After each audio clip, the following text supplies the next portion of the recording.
आज दिल्ली विधानसभा में दिल्ली का बजट पेश होना था।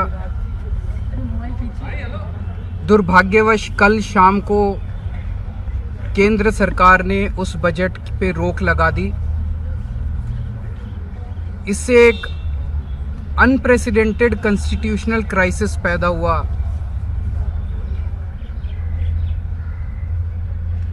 उनके कुछ ऑब्जर्वेशंस थे, उन ऑब्जर्वेशंस का हमने जवाब भेज दिया। आज उस बजट पे उनकी सहमति आ गई है। अब आप इस पूरे प्रकरण को देखिए कि इससे किसका भला हुआ। वही बजट, कोई चेंज नहीं, कोई बदलाव नहीं किया, कोई फिगर्स नहीं बदले, सेम बजट के ऊपर आज उन्होंने सहमति दे दी।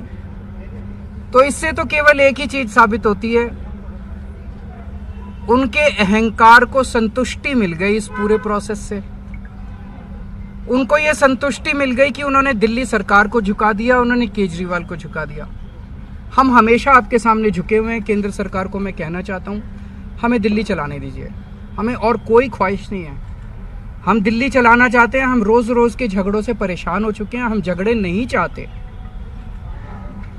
कानून के मुताबिक एलजी साहब को बजट के ऊपर किसी तरह की टीका टिप्पणी करने का अधिकार नहीं है। वो कुछ लिख भी नहीं सकते फाइल पे, सुप्रीम कोर्ट का आदेश है।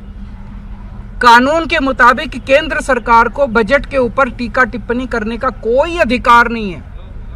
जो कुछ उन्होंने किया वो असंवैधानिक था।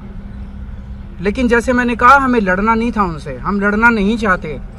हमने उनकी ईगो सेटिस्फाई की। उन्होंने 4 पॉइंट्स लिख के भेजे थे, चारों के जवाब दिए और उन्होंने बजट को पास कर दिया। कल ही कर देते यार। उन्होंने कल मीडिया में खबरें प्लांट की कि इन लोगों ने इंफ्रास्ट्रक्चर से ज्यादा एड के ऊपर खर्च किया है। आपकी जानकारी के लिए बता दूं, पिछले साल भी एड पे 500 करोड़ का बजट था, इस साल भी एड पे 500 करोड़ का, कोई नहीं बढ़ाया। इंफ्रास्ट्रक्चर के ऊपर 20,000 करोड़ से ज्यादा का बजट है। तो ये 500 करोड़ 20,000 से ज्यादा कैसे हो गया, ये भी एक सोचने वाली बात है। तो झूठ पे झूठ, झूठ पे झूठ। खैर, देर आए दुरुस्त आए। मुझे बेहद खुशी है कि कल बजट पास होगा, बजट पेश किया जाएगा और ये जो एक क्राइसिस आया था वो क्राइसिस अब खत्म हो गया, टल गया है। और प्रधानमंत्री जी से मैं एक ही निवेदन करना चाहता हूं कि आप बहुत बहुत बहुत बड़े हैं, हम लोग बहुत छोटे हैं। हम आपके साथ मिलके काम करना चाहते हैं, सहयोग से काम करना चाहते हैं। हम लड़ाई झगड़ा बिल्कुल नहीं चाहते। आप हमें काम करने दीजिए, बस इतनी आपसे अपेक्षा है। हम पूरी तरह से केंद्र सरकार का सहयोग करेंगे। आप दिल्ली सरकार में हमें अपने काम करने दीजिए।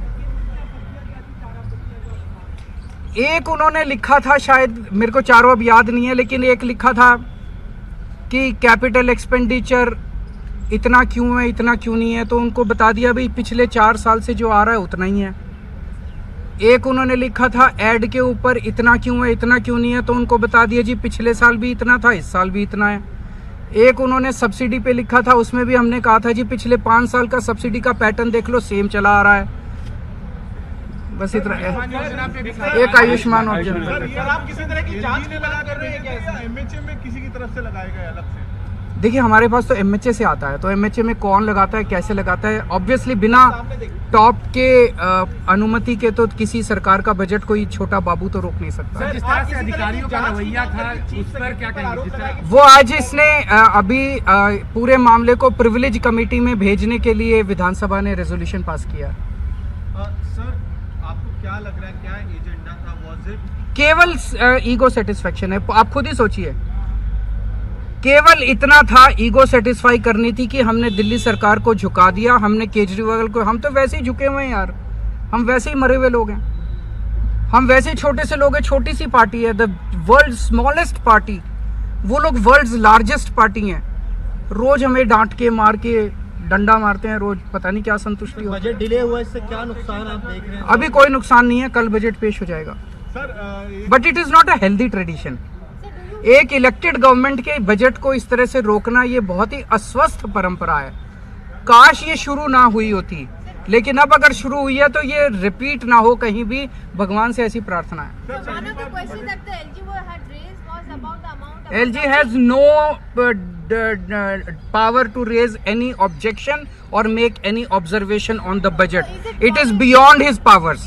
So whatever objection or observation was raised was against the constitution. Thank you so much.